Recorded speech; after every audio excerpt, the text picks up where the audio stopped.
Chapter 2. Then Joshua son of Nun secretly sent 2 spies from Shittim. "Go, look over the land," he said, "especially Jericho." So they went and entered the house of a prostitute named Rahab and stayed there. The king of Jericho was told, "Look, some of the Israelites have come here tonight to spy out the land."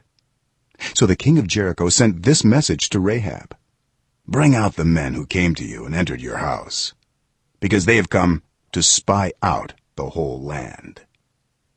But the woman had taken the 2 men and hidden them. She said, "Yes, the men came to me, but I did not know where they had come from. At dusk, when it was time to close the city gate, they left. I don't know which way they went. Go after them quickly. You may catch up with them." But she had taken them up to the roof and hidden them under the stalks of flax she had laid out on the roof. So the men set out in pursuit of the spies on the road that leads to the fords of the Jordan. And as soon as the pursuers had gone out, the gate was shut. Before the spies lay down for the night, she went up on the roof and said to them, "I know that the Lord has given you this land, and that a great fear of you has fallen on us, so that all who live in this country are melting in fear because of you. We have heard how the Lord dried up the water of the Red Sea for you when you came out of Egypt, and what you did to Sihon and Og, the 2 kings of the Amorites east of the Jordan, whom you completely destroyed. When we heard of it, our hearts melted in fear, and everyone's courage failed because of you. For the Lord, your God, is God in heaven above and on the earth below. Now then, please swear to me by the Lord that you will show kindness to my family, because I have shown kindness to you.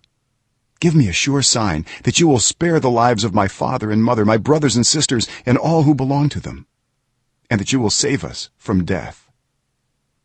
"Our lives for your lives," the men assured her.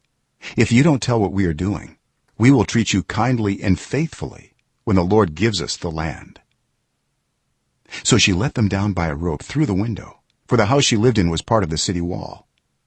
She said to them, "Go to the hills, so the pursuers will not find you.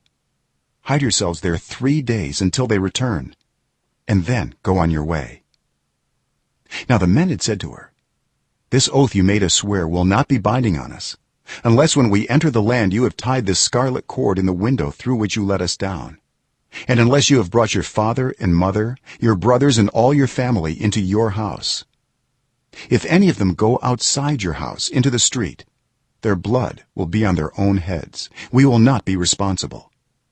As for those who are in the house with you, their blood will be on our head if a hand is laid on them. But if you tell what we are doing, we will be released from the oath you made us swear." "Agreed," she replied. "Let it be as you say." So she sent them away, and they departed, and she tied the scarlet cord in the window. When they left, they went into the hills and stayed there 3 days, until the pursuers had searched all along the road and returned without finding them. Then the 2 men started back. They went down out of the hills, forded the river, and came to Joshua son of Nun and told him everything that had happened to them. They said to Joshua, "The Lord has surely given the whole land into our hands. All the people are melting in fear because of us."